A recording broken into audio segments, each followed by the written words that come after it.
Et salut à ceux qui verront le replay, tandis que j'attends les premiers venus sur ce live, sur ce mono-live ou ce live en solo. Salutations, Patricia, Gilles, Arnaud, Marilyn, Bélisa. Hello Patricia.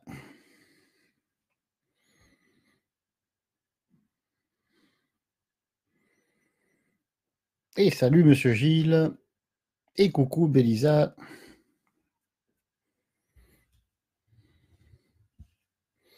Et Marilyn. Bonjour madame.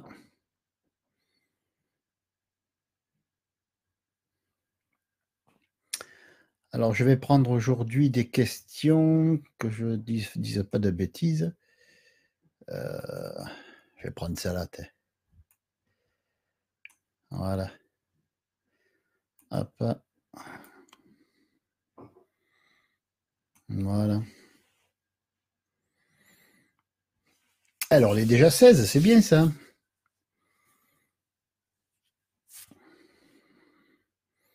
Alors, qui nous avons? Oh, mais il y a Madame Marie, il y a Clément, il y a Marc, il y a Christian, il y a Arnaud, donc.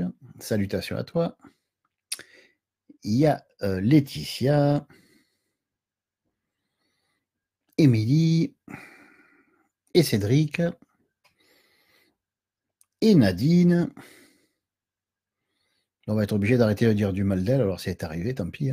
Ah, mais il y a Madame Laure, il y a Jimmy Jean, que je ne connais pas, mais c'est le moment de faire connaissance, qui va assister à son premier live, je suppose, ou à son second, je ne sais pas. Il y a Caroline. Salut Caroline. Qu'est-ce que c'est joli et mignon comme prénom, ça, Caroline. Il y a Patricia. Elle est en forme, Patricia. Oh, ben il y a Florence. Coucou Florence, comment vas-tu? Il y a Emmanuel. Toujours fidèle. Faut que je change un peu. Hein. Ah, il y a un bout de chou que je connais. Madame de Nathalie de Montauban. Il y a Stéphane. Salut Stéphane. Il y a coucou, monsieur Fabrice. Aujourd'hui, c'est un live solo. Ouais. Alors, je sais que je suis moins belle que Karen, mais bon, il va falloir faire avec. Alors, par contre, salut Jean-Marc. Oh, mais il y a ma Karen adorée, ma belette chérie qui est connectée aussi, mais aujourd'hui, elle ne fait qu'écouter. J'ai plein de bulles de pouces et de trucs, ça me fait rire, ça. C'est rigolo. Hein. Je ne sais pas si on le voit dans le replay, ça. Enfin, peu importe. Voilà, donc aujourd'hui, il ne faudra pas me poser des questions ou me dire des trucs trop. Ah non, je ne suis pas trop triste, Bélisa, tout va bien, ça va. Bah, évidemment, c'est pas pareil qu'avec la présence chaleureuse de Madame Belette Somptueuse, mais bon, il faudra avec. Hein. Salut Sylvie. Fabrice, il s'en remettra, c'est pas grave. Salut Denis. Et Camille. Voilà. Oh ben 29, 30 personnes, c'est bien ça. Oui, donc je disais, ne me marquez pas des trucs parce que je ne pourrais pas les lire. Parce qu'à mesure, l'ascenseur, il monte et il faut le faire à la main. Et quand je suis branché pour répondre, ben, j'ai pas trop le truc de. Voilà. Ouais, donc, je sais pas si j'ai pas eu le temps, parce que j'étais presque à la bourre. J'ai pas eu le temps de regarder s'il y avait des nouvelles questions, mais franchement, vu le nombre de questions que j'ai d'avance, pour aujourd'hui, ça devrait aller. Salut, monsieur Christophe. Salut Jean-François. Oh, mais il y a ma femme chérie adorée, unique et préférée, qui s'est connectée. Bon, 32 personnes, je pense qu'on va pouvoir commencer. Quelle heure il est Je sais plus où. Ah oui, c'est l'autre côté. Il est 18h07. Bon, je vais mettre de quoi boire à côté. Bon, là, je peux pas faire croire que c'est de l'alcool. Hein. Quoique, il y a des alcools de cette couleur. Alors,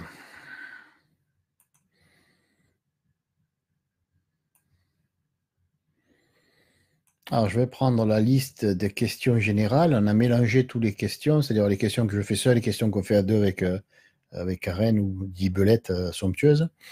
Donc, j'ai mélangé un peu tout ça. Et ben voilà, quoi. Hein. Donc, ça devrait. Je vais le copier-coller. Hop. Voilà.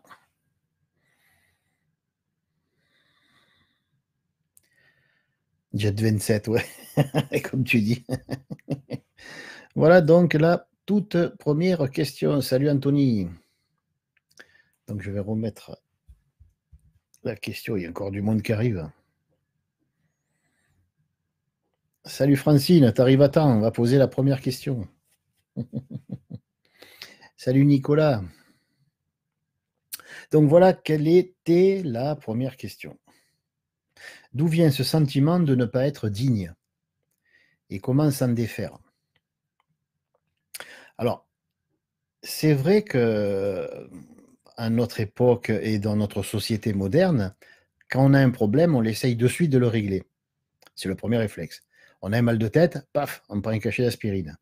On a un rhume, hop, vite, on va prendre quelque chose pour le faire passer.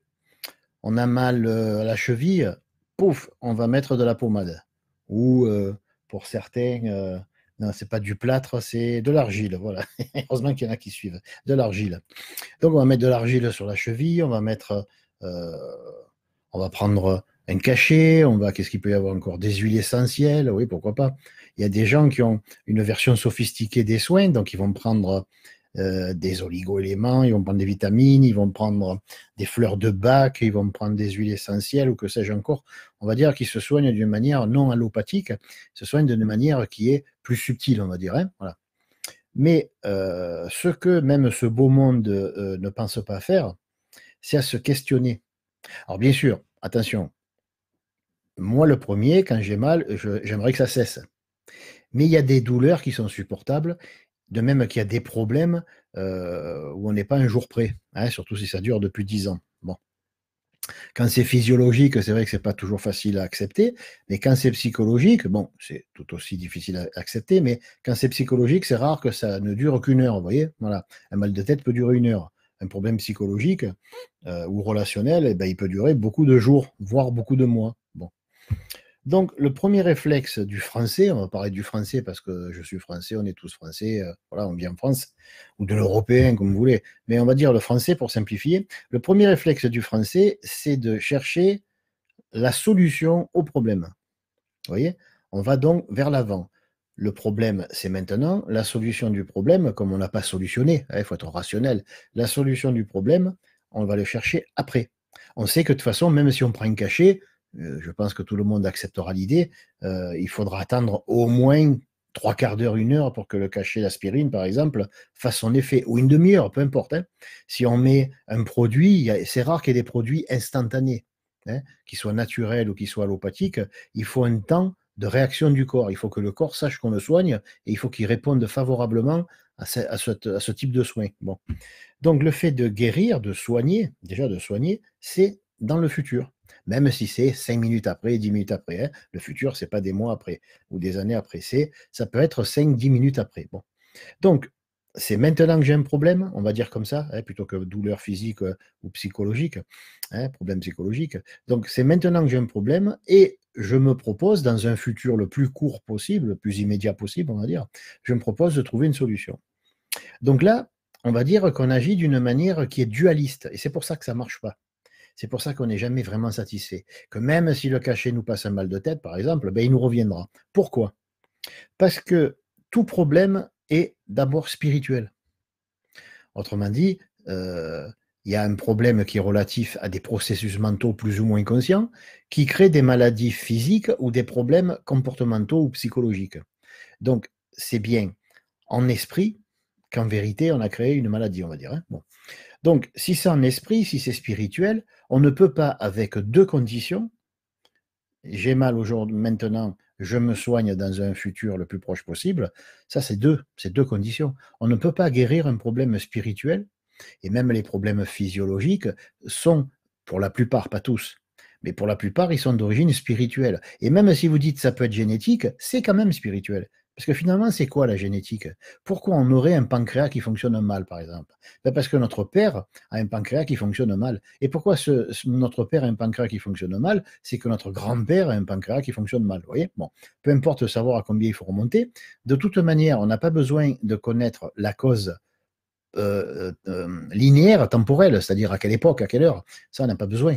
On a juste besoin de comprendre que déjà, on est hors la loi du fonctionnement de l'esprit.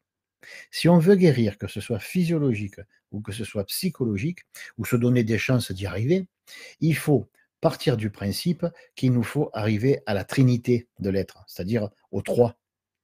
J'ai mal, je me soigne, ben ça fait que ça fait que deux, je suis désolé. Donc on nage en pleine dualité. Mais si on dit, OK, actuellement j'ai mal, j'aimerais me soigner, mais j'aimerais savoir comment je suis arrivé à avoir mal. Qu'est-ce qui s'est passé dans un passé qui peut être très proche? Hein, si c'est, je me suis filé un coup de marteau sur les doigts, c'est sûr que si ça fait 10 minutes, ben le passé, c'est d'il y a 10 minutes en arrière. Mais si je dois trouver une cause, on va dire, spirituelle, hein, relatif au fonctionnement de l'esprit, hein, pas spirituelle dans le sens mystique du terme, mais une cause spirituelle, donc relative au fonctionnement de mon esprit, ou de l'esprit qui m'a été génétiquement transmis par héritage, on va dire, génétique, hein, par mes géniteurs. Dans tous les cas, il y a une façon de penser, si vous préférez. On va simplifier. Et cette façon de penser ne peut pas se trouver après. Elle peut se trouver que normalement dans l'antériorité, c'est-à-dire hier j'ai pensé d'une manière bizarre, aujourd'hui je le paye. En fait, c'est vrai que c'est pas l'absolue vérité, puisque cause et effet sont simultanés dans le temps et dans l'espace. Ça veut dire que quand un effet se manifeste, la cause se manifeste aussi. Ce que l'on retrouve dans le passé, hein, on retrouve simplement la date originelle, c'est-à-dire le moment où on a commencé pour la première fois à répondre favorablement à une manière de penser qu'on a toujours rejetée, qui était celle de grand-papa, de papa, de maman, peu importe. Hein. On peut passer sa vie à lutter contre une idée et à la fin on en a marre, ben on l'épouse. Hein, voilà. Beaucoup de femmes ont fait ça. Elles ont été draguées pendant des jours, des mois, des années. Et à un moment donné, elles disaient, bon, il m'emmerde pour m'en débarrasser. Je dis oui. Et elles se retrouvent mariées, elles se demandent pourquoi. Bon, ça arrive peut-être pas si souvent que ça, mais c'est pour dire qu'à un moment donné, l'être humain, ben, il cède. Et céder, c'est toujours une forme active, contrairement à ce qu'on croit. Céder, c'est s'ouvrir. S'ouvrir, c'est un acte. Bien sûr, c'est une réaction, mais c'est un acte. C'est pas quelque chose de passif à 100%. Hein.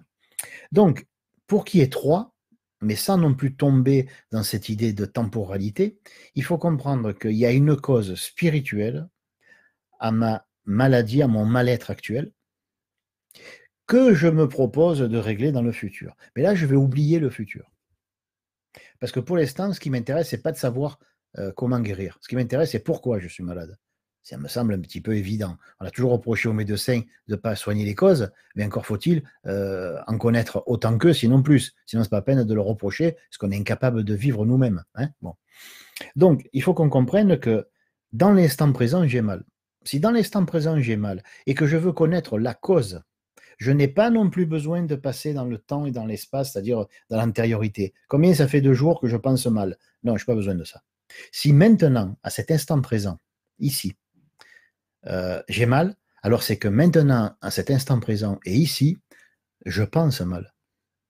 C'est pour ça que c'est maintenant que se produit de nouveau l'effet, parce que c'est maintenant que se produit de nouveau la cause. Cause et effet sont simultanés dans le temps et dans l'espace. Vous allez me dire, mais alors on n'a qu'une chose, mais non. On a bien au départ cette idée de soigner, de guérir, ça c'est le futur. On a bien la conscience d'avoir mal. Et on a bien l'idée que de toute façon, il doit y avoir un moment où on a commencé à partir en biberine, à penser mal, ou à épouser la pensée d'un autre plutôt que la nôtre, ou à épouser la sensibilité d'un autre que nous.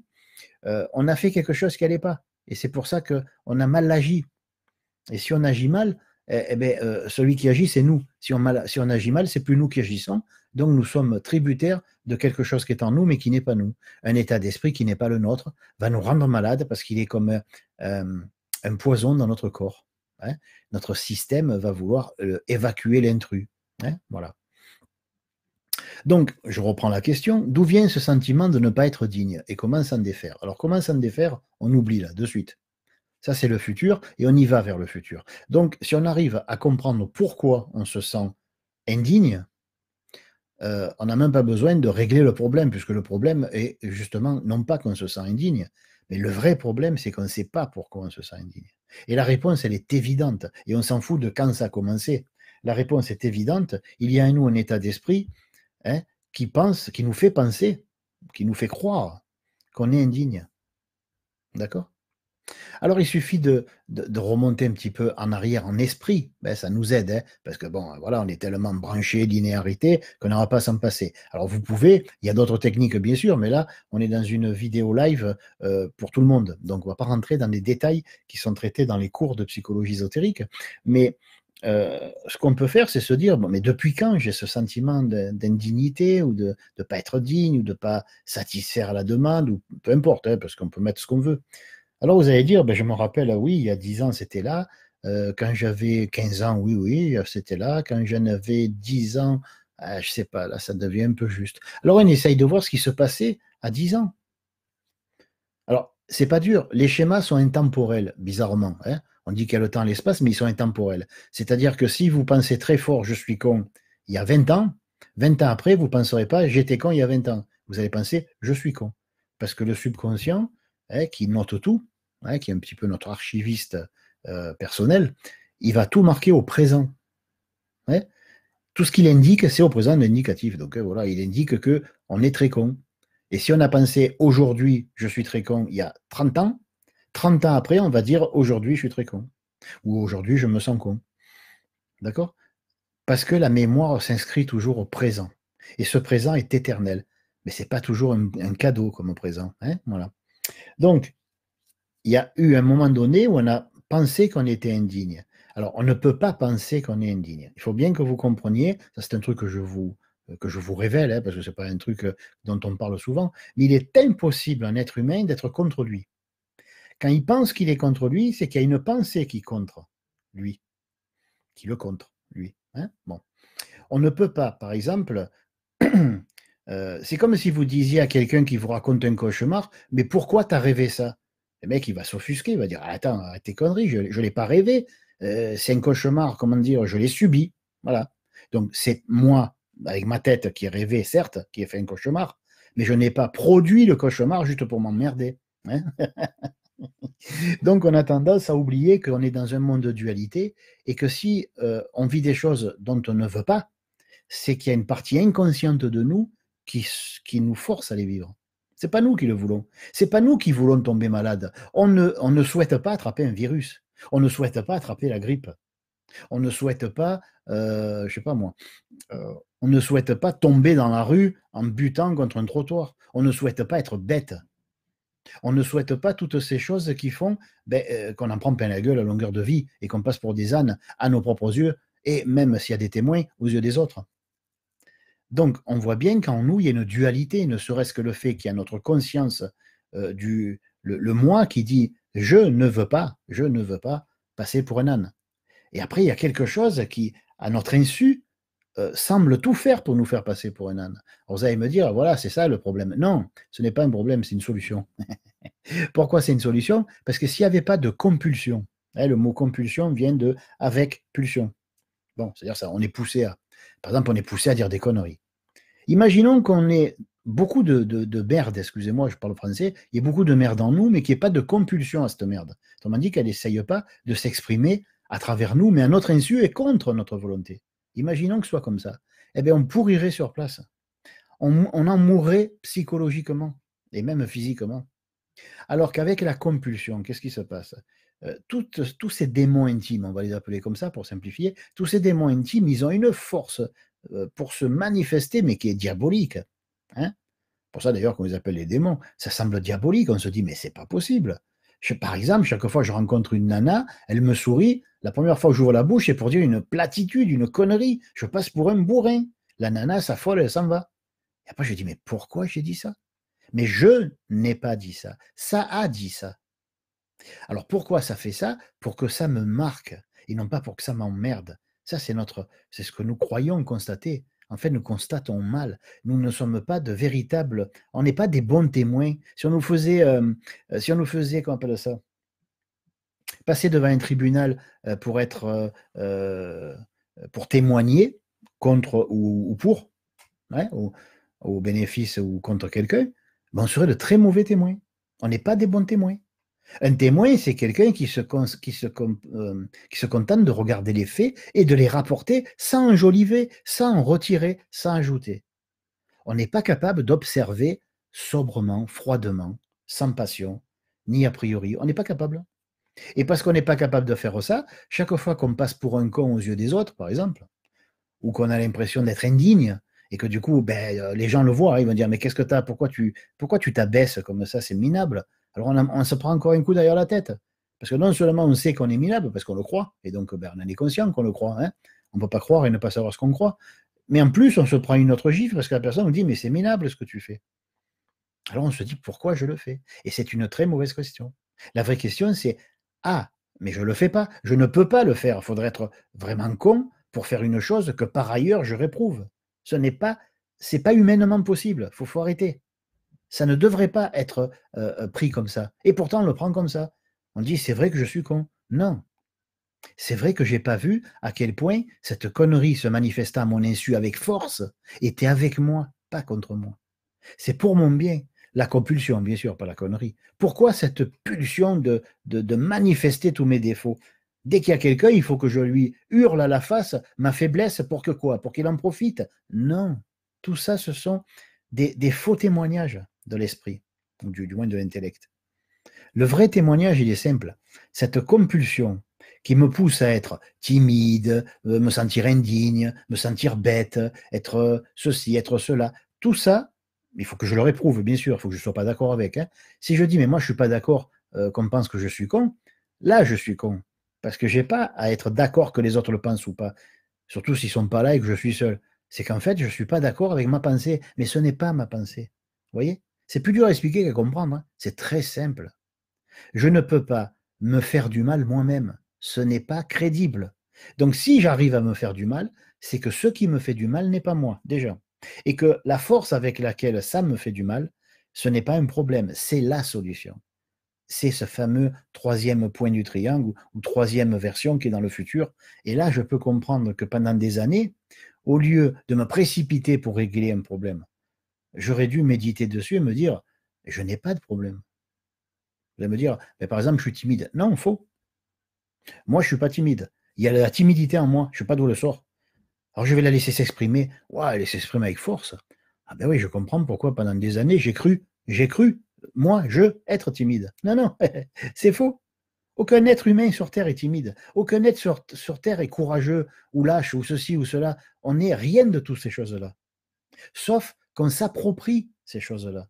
On dit, je suis courageux. Vous allez dire, bon, ça va, c'est pas dur à subir. Hein. Mais après, on va dire, ah, je suis lâche. Ah, c'est plus gênant à vivre. Alors qu'en fait, on n'est rien de toutes ces choses-là. On s'associe simplement avec une pensée, un sentiment, les deux vont ensemble, de toute manière. Mais si le sentiment est fort, on ne peut pas le nier. Si on se sent très fortement merdeux, qu'on dit, ah, je suis vraiment une merde. Donc on ne peut pas nier qu'on sent très fort quelque chose.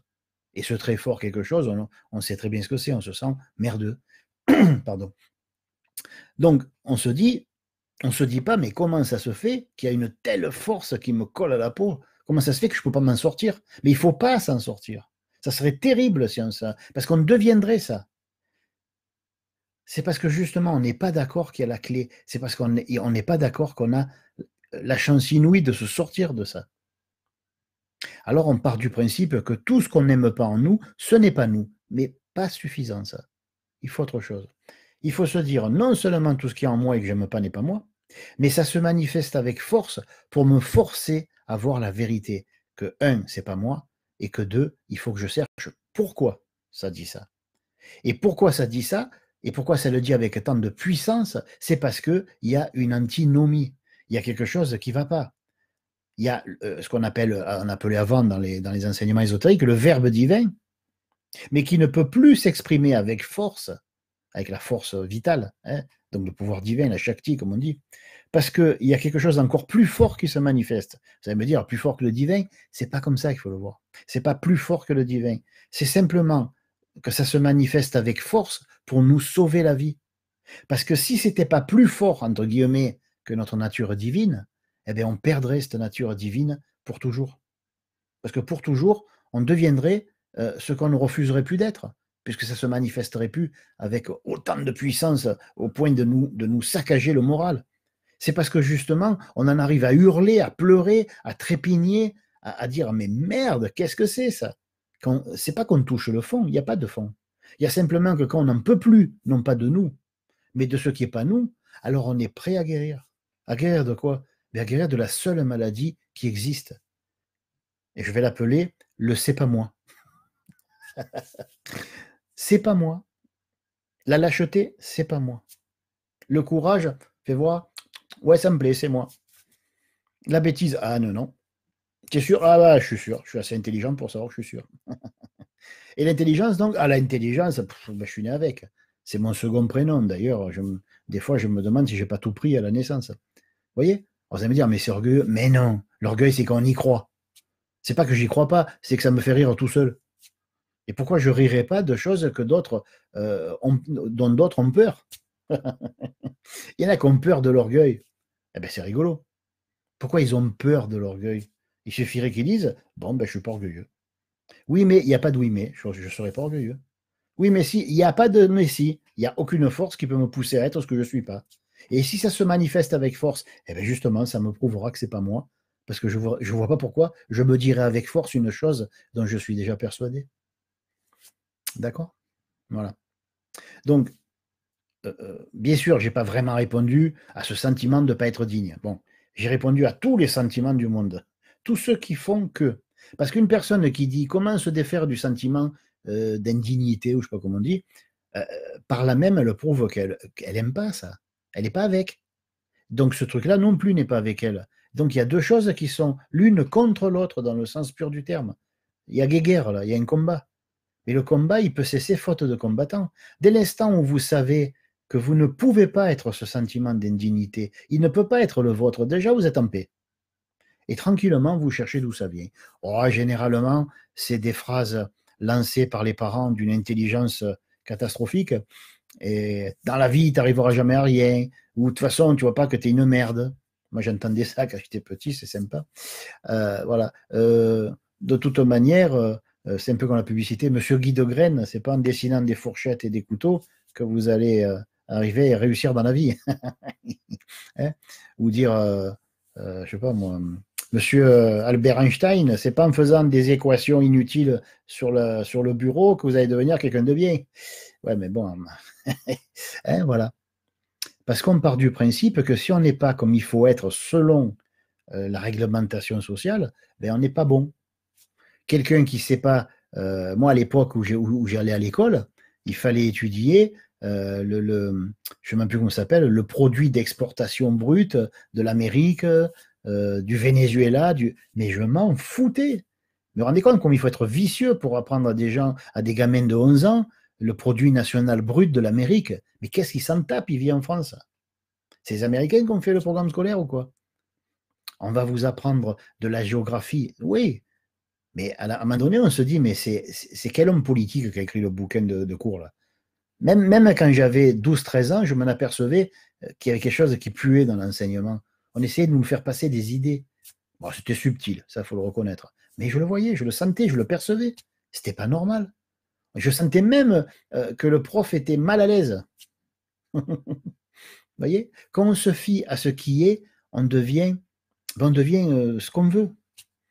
Si vous voyez un accident, il y en a qui vont dire oh, c'est terrible. Non, c'est un accident. Oui, mais tu comprends, non, c'est un accident. Oui, mais il y avait des enfants dedans. Oui, mais c'est un accident. Si vous commencez à rentrer dans l'émotionnel, vous allez juste essayer de montrer aux autres à quel point vous êtes humain. Tu te rends compte, il y avait des enfants. Oh, il est humain celui-là. Wow, super. Puis il a de l'amour en lui. Oh là là. Il a pleuré qu'il y avait des enfants dans l'accident. Et alors, il a fait quoi là? Il a remboursé quelque chose? Il a ressuscité les gosses? Il a fait quoi? Bon, comme il y a peut-être des jeunes femmes qui m'écoutent, je ne vais pas faire de gestes grossiers, mais c'est de la allez, je peux le dire parce que ça se dit, de la branlette intellectuelle. C'est juste pour se faire mousser le moi idéalisé. Vous voyez? Voilà. Bien, allez, on va passer. Elle est rigolote cette question. Ça, je sais qui c'est qui l'a posée. Je bois un coup d'abord.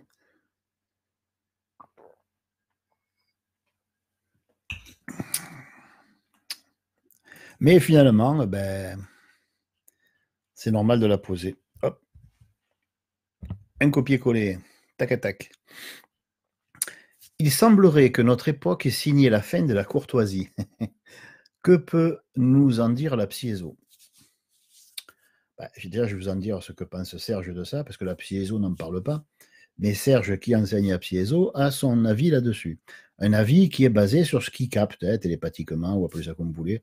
Parce qu'à une époque, on disait channeling, les gens ils disaient ouais, super, il channelise. On dit ah non, non, mais channeling, c'est pas bon. Hein. Ah bon, et c'est quoi? Ben, c'est de la télépathie, ok. Et dans 20 ans, on dira qu'est-ce que tu fais, la télépathie? De la télépathie, mais c'est pas bon. Vous voyez? Voilà.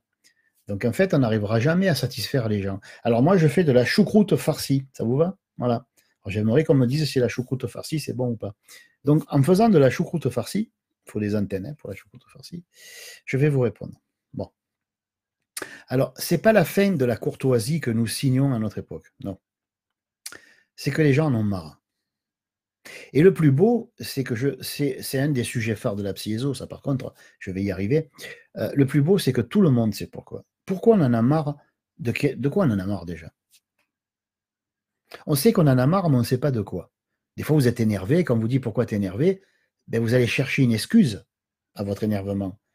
Et vous allez la chercher avec empressement, parce que vous ne pouvez pas dire je suis énervé parce que.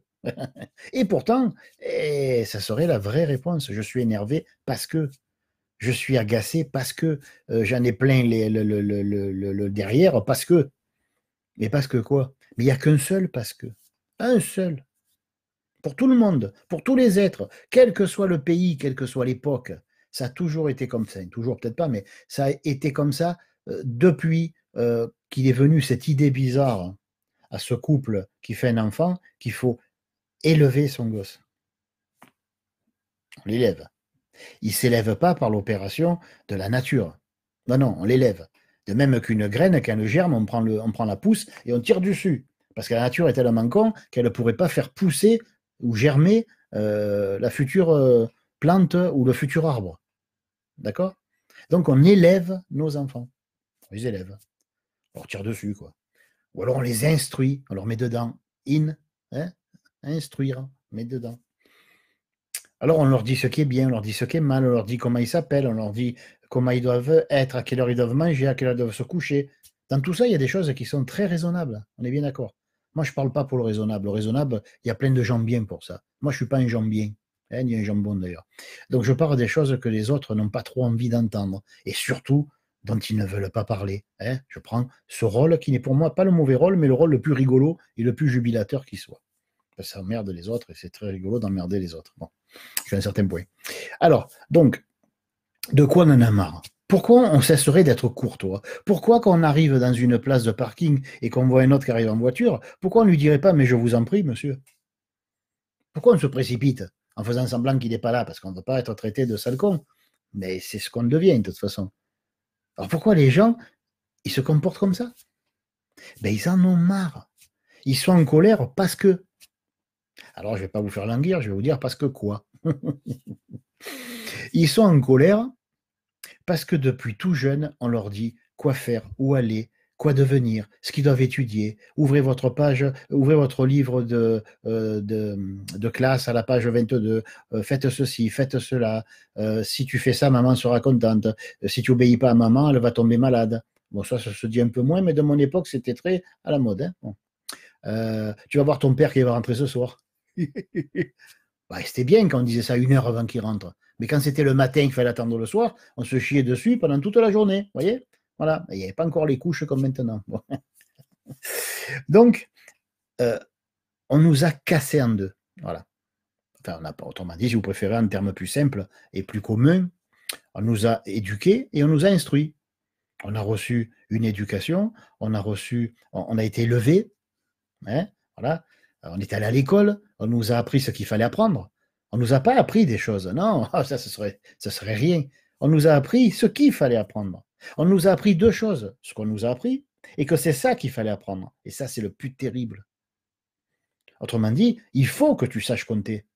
D'accord, bon, jusque-là, je suis. Il faut que tu saches écrire sans faire de faute. Quand on voit écrire les jeunes, on se demande si ça n'a pas un peu loupé. Hein, mais bon, c'était ma mesquinerie au passage. Il faut que tu saches la géographie de la France. Je peux la découvrir un peu plus tard, mais bon, allez, supposons. Il vaut mieux que je la sache intellectuellement avant de la vivre. On ne sait jamais, de peur que je puisse vivre sans intellectualiser, ça serait horrible, n'est-ce pas? Hein, que je n'ai pas un intellect comme ça. Bon. Bref, on nous a tordus. On voulait pousser dans un sens, on nous a forcé à pousser dans l'autre. On nous a poussé pour aller de l'autre côté. Maman, je veux être danseur. Ok, mon chéri, mais tu ne mettras pas un tutu au moins, hein, dit la maman. Je vous parle des années 60, hein, parce que maintenant, n'est-ce pas? Bon. Tu vas pas mettre un tutu? Ben non, maman, je suis un garçon. Ah, bon, alors tu peux faire danseur. Mais tu peux pas faire chorégraphe, par exemple? Mais pourquoi, maman? Ben, comment dire? Danseur, tu veux dire, tu vas mettre des collants moulants, tu vas. Ouais. Après, il y a maman, je veux faire coiffeur. D'accord, bon, ok. Maintenant, c'est plus un souci. On est bien d'accord. Mais les parents se faisaient du souci à l'époque. Alors, je dis pas que c'est bien, je dis pas que c'est mal qu'ils se faisaient du souci à l'époque. Je dis pas que c'est bien, je dis pas que c'est mal qu'aujourd'hui, les parents, ils en ont plus rien à carrer de ce que va devenir l'enfant. On voit bien, hein? Si vous avez des doutes, allez manger dans un restaurant et attendez qu'il vienne une famille avec des gosses. Et vous allez vite comprendre que les parents n'ont rien à foutre. Ils n'en ont plus rien à foutre. Et puis si vous faites une réflexion parce que le gamin vient à votre table toucher une chose, ou vous écoutez parler, comme il y a eu une fois au resto ici, si vous avez malheur de faire une réflexion, mais malheur à vous. Mais dites que je ne sais pas élever mes enfants. Ben non, j'ai pas eu le temps. Vous venez de sauter dessus pour me le dire à ma place. Bien sûr que vous ne savez pas élever vos enfants. Vous n'aimez pas vos enfants. Vous n'avez rien à foutre de vos enfants. Vous ne faites même plus attention. Vous ne faites même plus les sacrifices que faisaient les parents. Vous voulez aller au resto, vous ne pouvez pas, il y a une gosse. Ben, vous le faites garder. J'ai personne pour le garder. Ben, tu restes chez toi alors. Sinon, tu ne fais pas de gosse. Sinon, tu vas faire chier les autres avec tes minots. Voilà ce qui va se passer. Hein, voilà. Après, il y a les enfants dans les magasins qui hurlent. Et plus la maman dit, mais tais-toi, mon chéri, plus ils hurlent. Et vous êtes à côté, vous avez une tronche comme ça. Alors, il ne faut pas se retourner et regarder la mère, sinon vous faites fusiller. Parce qu'elle sait très bien ce que vous pensez, mais vous n'avez pas intérêt à le dire. Et pourtant, pourquoi elle le sait ce que vous pensez? Et pourquoi vous n'avez pas intérêt à le dire? Parce qu'elle le sait déjà, elle en est convaincue. Mais bon, le moindre des politesses, c'est de ne pas l'achever. Et c'est ce que vous feriez si vous lui disiez ce que dirait n'importe qui dans les années 50-60. Mais pas en 2019. Non, non, non, il y a des choses qu'on ne dit pas en 2019. D'ailleurs, on aurait pu vite fait de faire la liste des choses qu'on peut dire que des choses qu'on ne peut pas dire, si vous voyez où je veux en venir. Hein? Hein? Bon, voilà. On ne peut plus parler de rien. Hein? Voilà. Regardez, tout est fait d'actualité. C'est un truc tout bête, hein, mais je suis ni pour ni contre, encore une fois. C'est pas parce que je vous parlais de quelqu'un que j'aime ce quelqu'un ou que je le déteste. Vous ne pouvez pas savoir ce que je pense de ce quelqu'un parce que je vous en parle. Parce que c'est juste un sujet pour vous montrer, hein, pour étayer mes propos, c'est tout. Regardez, par exemple, Coluche est mort il y a 30 ans. Bon. Ben, il serait maintenant, il se fait fusiller. Il ne vit pas 2 jours. Peu importe, il va se suicider, on va le retrouver pendu avec 18 couteaux plantés dans le dos, 3 balles dans la tête, hein, et empoisonné. Voilà, c'est lui qui se sera empoisonné, pendu et tout ça. Voilà. Donc, ça ne peut pas passer un Coluche aujourd'hui. Pourquoi? Parce qu'un Coluche, ben, ça dit des choses qu'il ne faut pas dire.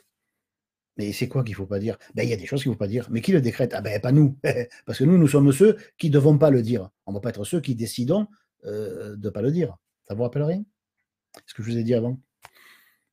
On ne peut pas être celui qui s'interdit de parler et celui qui dit oh ben tu rends compte, à notre époque, on ne peut plus rien dire. Hein, voilà. Alors ça, pour le dire entre collègues ou au boulot, quand personne n'écoute, si possible, personne du gouvernement n'est pas con non plus, hein, ou pas la police non plus, parce que bon, paf, paf, hein, bon. Donc, on n'a plus trop le choix, soyez honnêtes. On n'a plus trop le choix. Mais pourquoi il a pu commencer ça? Mais il n'a pas commencé ça. Autrement dit, les gens n'ont pas vu quand ça a débuté. Quand ça a débuté, si des gens de la Psiezo en avaient parlé, et ils ont essayé, ils se sont fait jeter comme des malpropres, hein, ça ne pouvait pas passer. Parce que c'était le début, on pouvait sauver. Maintenant, on a des gens pour qui on vote et qui votent pour eux. Autrement dit, qui font tout ce qu'il faut pour eux. Et nous, ben, nous, on s'en fout. De toute façon, le peuple, ben, toi, tu votes et après, on s'occupe de nous, en haut. Oui, mais nous, le peuple, mais on s'en fout, on n'est pas en démocratie, ça se saurait. D'accord? Bon, fait pas chier. Voilà. Tout le monde veut le pouvoir pour s'en servir pour lui. Vous allez me dire, mais c'est dégueulasse. Non, c'est naturel. Mais on a cassé la nature de l'homme. On lui a dit dès le départ, qu'est-ce que tu fais? Je vais jouer. Ah non, mais tu ne peux pas les jouer, il faut faire tes devoirs. Oui, mais moi, j'aime jouer. Un jour, un gamin de 5 ans va casser en deux sa mère en lui disant, mais maman, je m'épanouis quand je joue. Tu veux me tuer, mon âme, ou quoi? Peut-être qu'il faudra ça pour que la femme le réalise. Alors encore une fois, je ne dis pas qu'il faut laisser faire tout ce qu'il faut aux enfants. Je dis, vous ne pouvez pas initialiser un problème, le faire durer pendant des décennies, des générations, et après vous plaindre que le problème s'est installé et que maintenant ta gueule, c'est moi qui gère. C'est le problème qui gère. Et le problème, c'est on t'a cassé, tu le sais. Bon, ben reste cassé, ferme ta gueule. Voir si on t'a pas assez cassé. Ta mère t'a pas dit de te taire quand les grands y parlent, ben les grands, c'est nous. Maintenant, les grands, c'est plus papa. Les grands, ça peut être le patron. Les grands, ça peut être le ministre, ça peut être le maire. Hein, on vote pour lui, mais après, c'est lui qui décide s'il va nous obtenir un permis ou pas. Il va nous dicter sa loi. Et il est qui? Il est rien, il a été élu. J'aurais une honte d'être élu, moi. Ça veut dire que sans les autres, je suis rien. Et encore, je n'ai pas dit ce que je pensais. Hein. Moi, on n'a pas besoin d'élire pour que je sois. Je suis. Un mécanicien, on n'a pas besoin de l'élire pour qu'il soit bon mécano. Mais un maire, il faut l'élire. Et il doit prouver qu'il est bon maire. Non, il va prouver le contraire. Puis il n'en a plus rien à foutre de ceux qui ont voté pour lui. Ils ont voté pour lui, donc maintenant ils s'occupent de lui. Soyez intelligents, bon sang. C'est irrationnel, notre mode de fonctionnement, comment on appelle ça, politique, ou appelez ça comme vous voulez.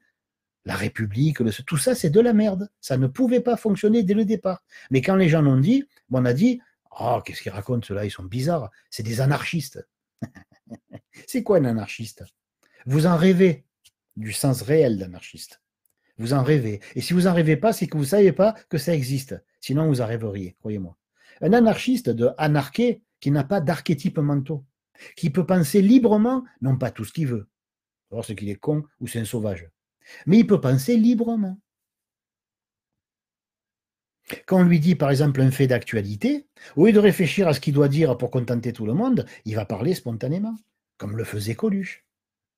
Alors pourquoi je parle de Coluche?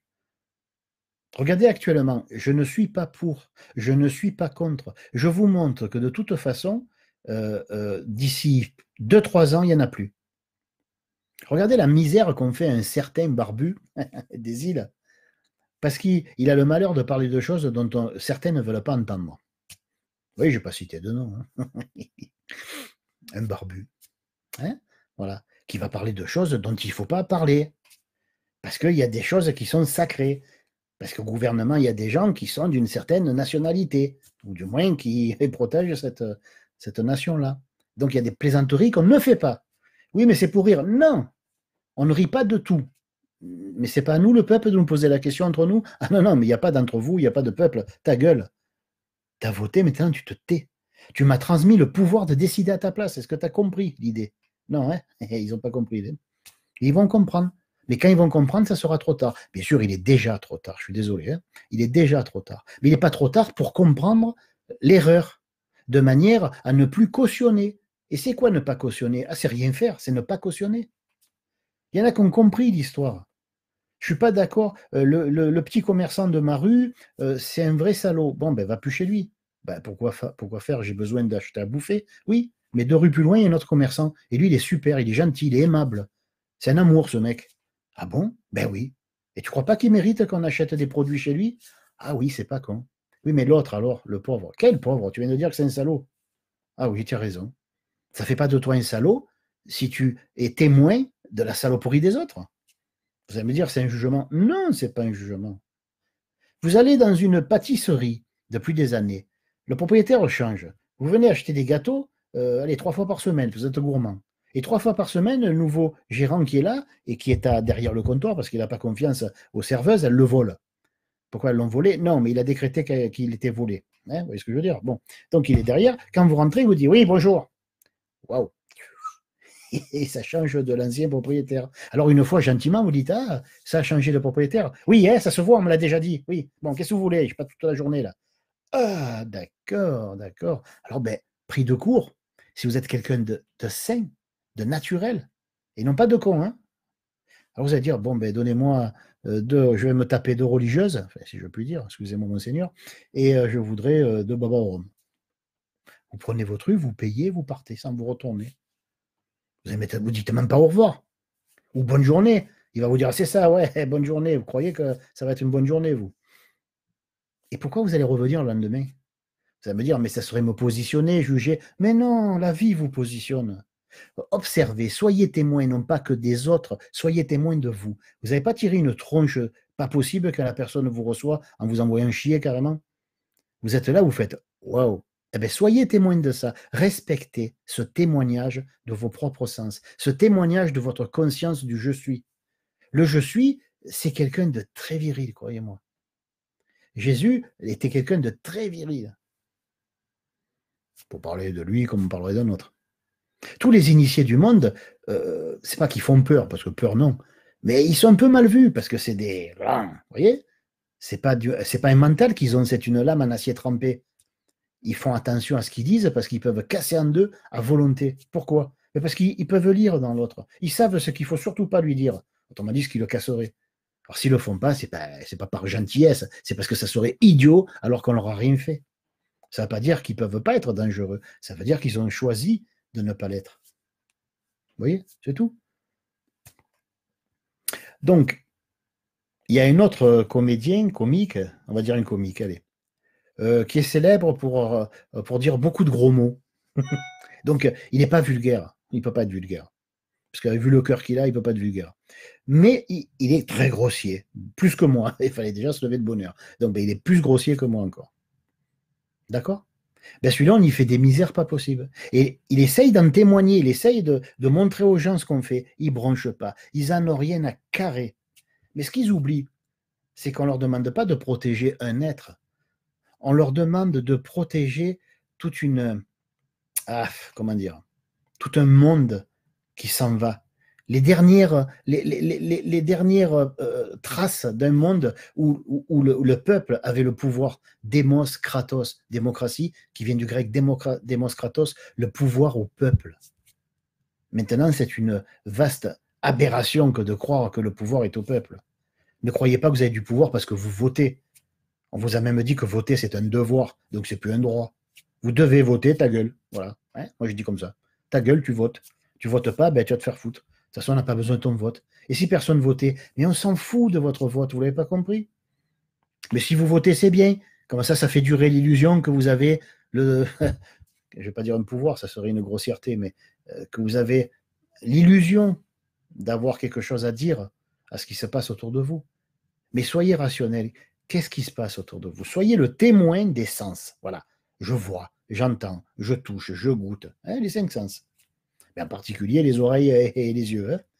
Qu'est-ce qui se passe? Qu'est-ce que je peux faire sur tout ce qui se passe dans l'actualité? Écoutez écoutez les journaux et lisez la télé, ouais, ou l'inverse. Écoutez, si vous êtes un peu suicidaire, écoutez un petit peu ce qu'on appelle l'actualité, les médias. Bon, vous allez vomir après, mais écoutez quand même un petit peu, ça vaut le coup. Moi, je ne le fais pas, mais je l'ai eu fait. Donc c'est bon, j'ai vomi, donc c'est bon, j'ai compris la leçon. Écoutez les médias et vous verrez que tout ce qui se produit, essayez de me dire sur combien de productions vous avez le moindre pouvoir, s'il vous plaît. Qu'est-ce que vous pouvez changer, empêcher? C'est bien beau de dire, ouais, à nous tous, on se ligue et on change le monde. Mais fesses, vous ne changerez rien du tout. Tout ce que vous pouvez changer, c'est votre monde. Le monde ne peut pas évoluer d'une manière collective, il faut arrêter de rêver. Ça sert à rien, mais alors à rien, rien, rien, rien. Alors, j'en termine avec la question, sinon je vais me faire gronder dans la famille, là, ils vont dire, ouais, tu sais pas répondre et faire court. Bah oui, mais bon, qu'est-ce que vous voulez? La générosité non plus ne sait pas faire court, et d'autres trucs que je ne vais pas non plus vous raconter. Hein, bon. Alors, il semblerait qu'à notre époque est signée la fin de la courtoisie. Ben non, c'est pas la fin de la courtoisie, c'est la fin du libre arbitre, c'est la fin de l'individualisme, c'est la fin de l'individualité, alors même qu'elle n'a jamais eu la chance de commencer. À quel moment vos parents vous ont autorisé à être? À quel moment à l'école vous avez pu vous dresser et dire je ne suis pas d'accord? À quel moment les profs ont eu cette intelligence divine de dire allez, ok. Il y en a eu des profs comme ça, j'en ai connu personnellement. Je suis peut-être la dernière génération à les avoir connus, mais il y en a eu. Ok, comme me disait un prof, Monsieur Bassino n'est pas d'accord. Alors, levez-vous, venez au tableau et discutons. Et je devais argumenter pour prouver que j'avais raison. Qu'est-ce que je risquais? Le prof incarnait la connaissance, donc il était quelque part celui qui aura nécessairement raison à la fin. Mais au moins, j'aurais pu défendre mes arguments. J'aurais pu argumenter. Du coup, je suis là. Et le prof, à la fin, quel que soit l'argument, parce que bon, j'étais jeune, hein, des fois, il me disait que c'était intéressant, des fois, il me disait, bon, ben voilà, merci, est-ce que quelqu'un d'autre veut argumenter? Mais il y avait un profond respect, non pas pour des merdeux, mais pour des futurs hommes. Si vous considérez que vos enfants sont des enfants, alors vous les avez tués. Ce sont des futurs adultes. Mais ça, vous n'y pensez pas. Personne n'y pense. Alors on va dire, oh mais moi, mes enfants, je les aime. Mais non, mais non, mais non. Vous aimez ceux qui vous permettent de vivre, comme tout le monde. On n'aime pas les gens. On ne connaît pas les gens. On est dans notre bulle et on s'occupe que de notre tronche. Mais comme on nous a appris que c'était pas beau, l'égoïsme, alors on projette, on dit je t'aime. Non. Moi, un jour, on m'a dit je t'aime, j'ai dit non, faux. Alors, personne, j'ai vu moi se mettre en colère. Je dis, ah ben putain, tu passes de je t'aime à je te déteste ou quoi? Alors laissez-moi finir. Non, tu m'aimes pas. Je vais te le démontrer, par la dialectique, mais te le démontrer quand même. Tu aimes ce que tu ressens tandis que tu es avec moi. Vrai ou faux? Ah oui, c'est vrai qu'avec toi, ben voilà, c'est bon, donc tu m'aimes pas. L'entité je suis, tu ne la connaîtras jamais. De même que je ne connaîtrai jamais ton entité je suis. Je peux connaître ta forme physique, qui était d'ailleurs très, très respectueuse, respectable, hein, très, très jolie. Mais je peux connaître le son de sa voix, je peux connaître une certaine partie de la psychologie de son comportement, mais je ne peux pas connaître son être intérieur, son esprit, son cœur, son âme. Comment voulez-vous connaître ça? C'est d'une richesse illimitée. On ne peut pas connaître ça. D'accord?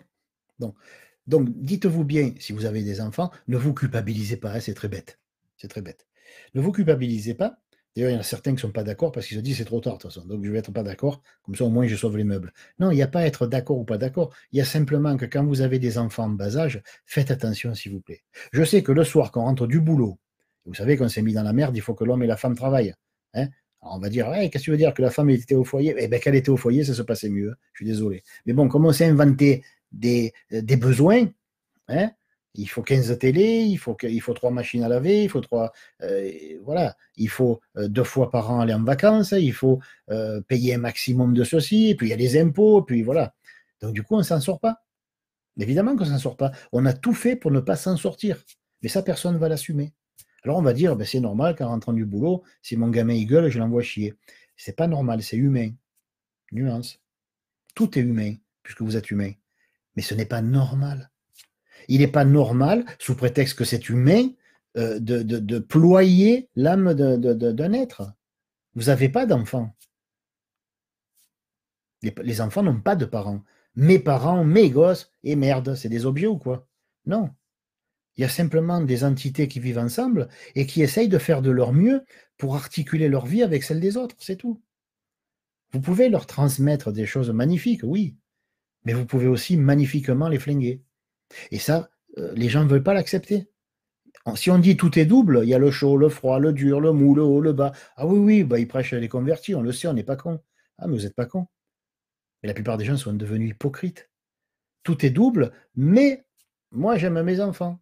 Et tu leur as donné une bonne éducation? Ben forcément, puisque je les aime. Ah, donc l'intention suffit à réussir. Alors moi j'ai l'intention de gagner au loto. Voyons si je vais réussir à y gagner. Voilà. Alors, quelle heure il est? Oh, 54, moins d'une heure, mais qu'est-ce que j'ai fait? Allez, je fais une dernière question, je vais la faire courte. Même pas moi, j'y crois. Non, non, sérieux, je vais m'arrêter bonne heure, là, faut pas déconner. Hop. Oula, il est où mon copier-coller, là? Ah, excusez-moi, hein. C'est pas que je me suis évanoui, c'est que je voulais me pencher pour voir. Alors, on va boire un coup. Ah, j'ai 6 minutes pour vous dire que la Barovo Maltine, c'est de la dynamite. Ah. Alors, d'où provient ce besoin de se moquer d'autrui? Pourquoi cela existe? Et comment s'en prémunir? Ah, on pourrait écrire un bouquin sur la dernière partie, mais c'est pas grave. Allez. On va d'abord répondre à la première. D'où provient ce besoin de se moquer d'autrui? Ben, d'après vous, quand vous avez passé un certain nombre de semaines, mois, années à réaliser à quel point vous êtes médiocre, vous ne croyez pas que c'est très désagréable à continuer de le faire? C'est pas très porteur. Hein, voilà. Si c'est, comment dire, c'est pas une mode qui va durer. Non, non. Alors qu'est-ce qu'on fait? Si on est plutôt d'un caractère, ben, quelque part, d'un caractère qui n'est pas faible, hein, parce que bon, à choisir. Si vous étiez libre de parler dans un monde où on serait en véritable démocratie, on peut rêver, hein, bon. Je sais, ça n'existe pas, mais et supposez, allez, supposez on est en démocratie et on peut parler librement. D'accord? Bon. Qu'est-ce que vous choisiriez? De taper sur la gueule des autres ou de vous taper sur la gueule à vous? Le premier qui dit de me taper sur moi parce que j'aime trop les autres, il sort. Et avec un zéro pointé. Donc, évidemment, on préfère taper sur la gueule des autres. Bon. Alors donc, qu'est-ce qu'on a comme élément d'observation? Hein? Il faut être, contrairement à ce qu'on croit, on croit que l'ésotérisme, c'est très cuicui les petits oiseaux. Non, c'est l'objectivité à l'état pur. Vous regardez, c'est la conscience objective. On l'a diabolisé, la conscience objective, mais c'est un don de Dieu. C'est magnifique. C'est le seul pouvoir qu'on a sur Terre, la conscience objective, d'être objectif. Vous observez, voici quelqu'un qui se moque des autres. Premièrement, vous pouvez dire, donc, c'est qu'il en a marre de se moquer de lui. Donc, c'est qu'il a pris cette solution, ce choix, il a fait ce choix, plutôt que de se taper sur la gueule à lui, il va taper sur la gueule des autres. Jusque-là, c'est tout ce que vous voulez, égoïste, ici et là, tout ce qu'on vous a appris comme truc avec les programmations judéo-chrétiennes, là. Mais de toute façon, je suis désolé, le plus intelligent des deux, c'est lui, pour l'instant. Je ne dis pas celui qui a le plus de compassion, je ne dis pas celui qui est le plus gnangnan, hein, avec la confiture qui dégouline, là. Mais de toute façon, c'est celui qui a la réaction la plus naturelle qui soit. À choisir, il préfère taper sur les autres que sur lui. Je suis désolé, c'est supra-humain. Hein, voilà. Bon, et puis ça fait moins mal. Hein. Donc voici quelqu'un qui se moque des autres. Donc il va, on va dire qu'il est doué pour trouver les moindres petits trucs. D'ailleurs, on leur dit, ah ben toi, tu es doué pour trouver les moindres failles, les moindres trucs. Ben évidemment. Donc on peut en déduire qu'il a été doué pour trouver les siennes de failles. D'accord? Donc, on est face à quelqu'un qui a d'abord passé, non pas la première moitié de sa vie, c'est pas ça, hein, mais qui a passé d'abord la première étape, la première polarité, qui est oh là là, je m'en mets plein la gueule. Et après, c'est oh là là, j'en ai marre. Alors on passe à la deuxième étape. Ah, quand je tape sur les autres, me fait moins mal à moi. Très certainement. Hein, bon. Donc, il se met à taper sur les autres. Donc, on peut savoir que avant de taper sur les autres, il s'est tapé dessus. Et que cette capacité qu'il a à trouver la moindre faille, il a d'abord employé cette capacité sur lui. Que pouvons-nous en déduire? On peut arriver au mode déductif. Hein. Là, on est dans le monde plus ou moins déductif-inductif, hein, parce qu'on parle des prémices. Mais on peut en déduire une chose qui est assez extraordinaire, que nous sommes face à quelqu'un qui s'est arrêté de se moquer de lui parce qu'il n'en pouvait plus. Vous captez l'idée un peu ou pas encore? Ça va venir. Ce mec-là n'en peut plus. À l'époque où il se tape sur la gueule encore pour les dernières minutes, on va dire, il n'en peut plus. Il est au bord de la crise de nerfs, de la dépression, de l'auto-vomissement de soi. C'est pas français, mais je m'en fous. Donc, quand il a atteint ce point de non-retour, il a commencé à employer sa capacité à se bousiller tout seul comme un con. Il a employé, d'une manière tout aussi conne, évidemment, mais pour bousiller les autres. C'était déjà moins irrationnel, je dirais, en tant qu'être. Mais voici quelqu'un qui s'est arrêté au bord du gouffre. Donc, on a quelqu'un qui adore peut-être, en apparence, titiller les autres, se moquer d'eux. Mais on a surtout affaire à quelqu'un de très faible psychologiquement, de quelqu'un qui a atteint les derniers contreforts de sa propre résistance. Donc il est à deux doigts, il est resté. Hein. Rappelez-vous que le subconscient inscrit tout au présent. Quand il s'est arrêté, qu'il a dit bon là j'en peux plus, eh ben, il est toujours j'en peux plus 20 ou 30 ans après, quel que soit son âge. quel que soit le temps qu'il a eu pour s'entraîner à chercher la paille dans l'œil du voisin, comme on dit. Mais il a toujours la poutre dans le sien d'œil. Il est plus facile de trouver la poutre et d'appuyer dessus que de voir la paille et d'appuyer dessus. Alors on pourrait dire qu'on est face à quelqu'un qui est d'une sensibilité exacerbée. Quelqu'un que, si on y faisait la moitié de ce qu'il fait aux autres, on le casse en deux. Alors, je ne vais pas vous dire essayer, ça serait salaud. Je ne vous le dis pas. Mais si un jour vous ne le faites pas exprès, n'est-ce pas, et que vous prenez à partie quelqu'un qui adore prendre à partie les autres, vous allez voir à quel point la personne va tomber en pleine déconfiture à une vitesse grand V. Qu'est-ce qui se passe? D'ailleurs, comment elle le sait que ce qu'elle dit, ça peut vexer les autres? D'où elle sort cette science de l'être? Ben d'elle. Elle est bien placée pour savoir que ce qu'elle dit, ça casse. Parce qu'elle a été cassée par les mêmes expressions, les mêmes mots, les mêmes mimiques, les mêmes regards. Tous ces trucs que la personne semble employer avec une maîtrise totale, en fait, elle est totalement concernée par ce qu'elle fait. Je vous le redis, et je vous promets que c'est la vérité. Ça a été testé plusieurs fois et sur des générations de psyéso. Si vous faites la moitié de ce qu'un moqueur vous fait, vous le détruisez. D'accord? C'est pour ça que beaucoup de gens qui l'ont compris, en particulier les psyésos, qui peuvent casser même ceux qui sont très bien dans leur peau, ils évitent précautionneusement de rentrer là-dedans.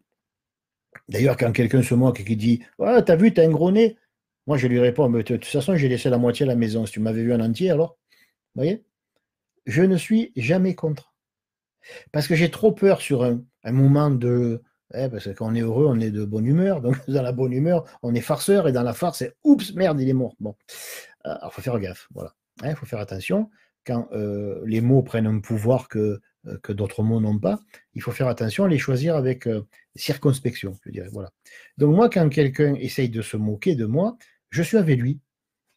Pas contre moi. Je suis avec lui, je joue. T'as vu, t'es gros. Ah ben, encore, j'ai maigri de 30 kilos. Ah, oui, mais t'as un gros nez. J'en ai laissé la moitié à la maison.